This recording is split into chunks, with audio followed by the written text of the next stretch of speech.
Itinaas na rin ang red alert sa Rizal Medical Center sa Pasig dahil sa pagdagsa ng mga pasyenteng may leptospirosis. At para sa update, makakausap natin si Maria Cristina Coronel Samson, Medical Officer 4 ng Rizal Medical Center, Department of Energy Medicine. Magandang tanghali po sa inyo, Doc. Magandang tanghali, Sherlyn. Doc, gaano na po karami ang kaso ng leptospirosis sa inyong lugar o sa inyong ospital? At ilan na po ang nasawi? Mayroon na ba?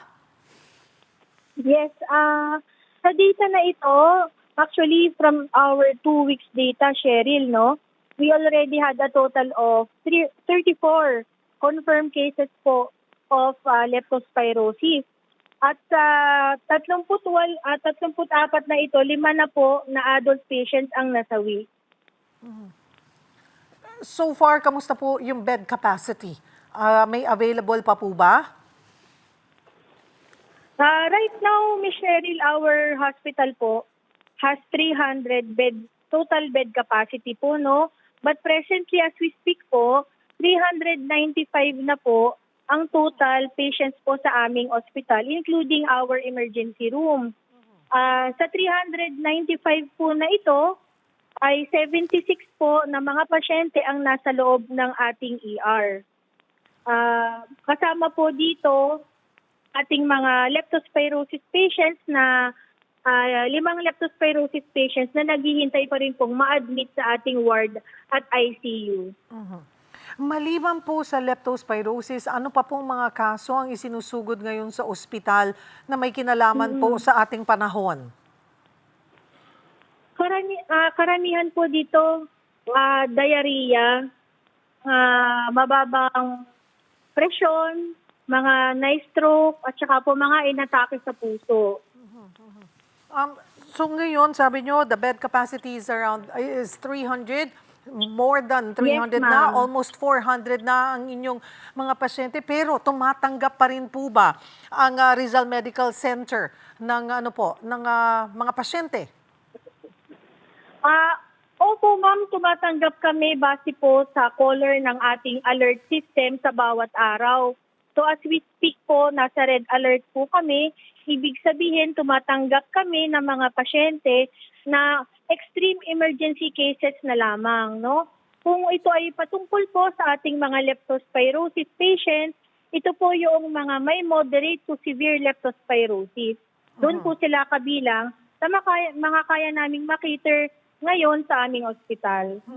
Karamihan po ba sa mga pasyente nyo po dyan, babae, lalaki, bata, matanda?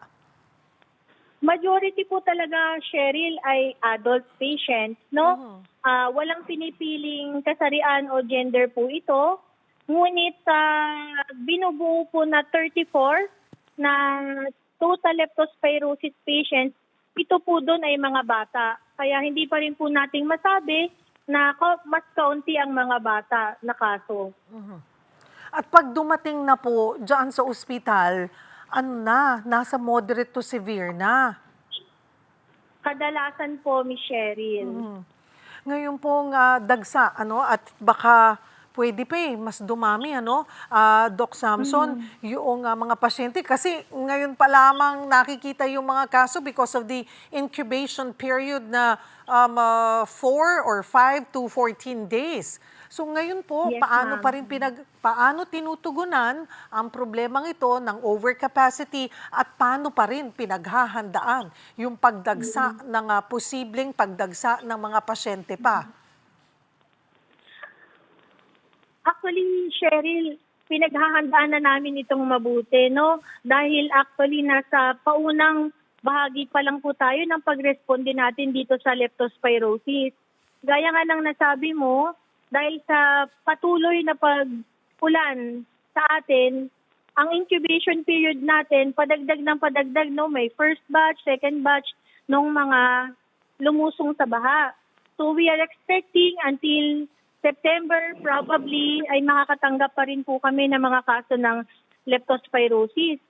So because of this, we might need to convert some of our non-medical areas into medical areas in order to accommodate these increasing cases. For example po, baka kailanganin i-convert po yung mga pasilyo namin, lagyan ng mga kama kung sakali pong lalong dumami yung mga kaso ng ating mga kababayan na merong leptospirosis, no? Sa ibang mga DOH hospitals, like NKTI, alam po, na-convert na rin nila yung chapel, yung mga audiovisual rooms. Ganon pong mga contingency plans ang na in place po sa ngayon, Ms. Cheryl. At ano po ang directives or nakabisita na rin po ba or may naipaabot ng assistance or yung communication po natin sa bagong pamunuan po ng Health Department? Sa ngayon, Ms. Cheryl, meron po kaming coordination with DOH po, with the Health Emergency Bureau regarding the daily leptospirosis census. Hindi lang po si Rizal Medical Center, kundi iba pa pong DOH hospitals ang twice a day, every 6 a.m. and 6 p.m. po, nag-update ng census. So in that way po, araw-araw we are in close coordination with our Department of Health. May mga pangangailangan po ba na kailangan po ng assistance na maipaabot ng Department of Health or ng LGU? Kamusta rin po ang sitwasyon ng ating mga health workers? Sa araw-araw naman po, lagi po tayong service above self. Yan lang naman po ang mandato namin sa araw-araw. Lagi pong dapat may papasok. Kung hindi ikaw ang nakatalaga sa schedule na ito, pero kulang ng staff, lagi po talagang kailangang may papasok, no? Siguro po, huli na lang po yung, kailangan lang pong magdamayan, tulong-tulong na rin po yung mga organic na staff dito sa hospital to maintain our daily emergency room and hospital operation. So, hindi naman po nagkukulang sa staff? There is a shortage or kumbaga kulang talaga, ma'am. This is subjective in relation to the number of patients that we are catering to po. Pero ito po, kalaruhin po natin, Doc Samson, not because of the situation na tumataas ang kaso ng leptospirosis, pero talagang siguro po sa marami talagang ospital natin ay may kakulangan po talaga ng hospital staff or health workers po natin. Ano? Opo, ma'am. Opo, ma'am. But ang mahalaga ay kinakaya, but at the same time, napoprotektahan pa rin po yung kalusugan naman ng ating health workers. Hindi naman yung tipong naaabuso na nagdadalawampu hanggat 40 oras na hindi umuuwi. Opo, ma'am. Tama po kayo. Siguro, kanina po nabanggit nyo nga, maging sa ibang ospital, Doc Samson, since doktor na rin po kayo, ay muli, ayan, kulitin natin, paalala natin sa mga kapatid. Kasi sabi nyo, dumadating ang mga pasyente nasa moderate to severe situation na. So ano po ang ating paalala sa ating mga kapatid? Lalo na ngayong weekend ay sinasabi po na tataas na naman yung tsansa ng pag-ulan dito po, particular sa Luzon at sa mga kapatid natin sa Visayas. Go ahead, Doc. Opo. Tama po. Dahil inaasahan po natin ang patuloy na pag-ulan dahil po sa ating monsoon season, no?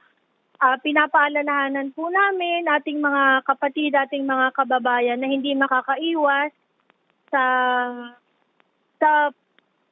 paglusong sa baha, lalo na po yung mga kapatid natin, ang mga riders, yung mga delivery, yung mga kailangan talagang pumasok at walang madadaan ng hindi binabaha na lugar, na kahit isang exposure, no, single exposure sa paglusong sa baha, kailangan po pag-uwi ninyo kailangan hugasan ng mabuti inyong mga paa at iba pang bahagi ng katawan na lumusong po o naapektuhan ng maduming tubig.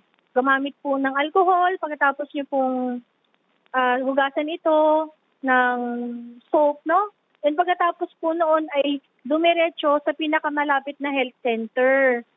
Ang binibigay po kasi natin na mga gamot o tinatawag nating prophylaxis na medications ay magbabase po sa klase and severity ng exposure ng tao sa maduming tubig bunsod ng baha, no? At ang gamot na ito po ay kailangan po ng reseta. So yun po, unang-una, pagka-uwi at pag may tsansa, linisin muna yung area, and then pagkatapos sa lalong madaling panahon, tumungo na po sa health center para makainom po noong tinatawag nating prophylaxis medication. At Yun po, Ms. Cheryl. And Doc, no, hindi pala pwedeng patagalin yan dahil pag matagal na yung exposure or may, klaruhin lamang po natin, 24 or 48 hours or 72 hours, pag late mo nang na-take yung doxycycline, pwedeng hindi na ka na rin maprotektahan pag pinatagal pa. Yes, ma'am. Pero we still suggest the earliest time na you can get hold of the prophylaxis medication, inumin at kumpletuhin pa rin po. Alright. Marami pong salamat for the update, Dr. Maria Cristina Coronel Samson mula sa Rizal Medical Center sa Pasig City.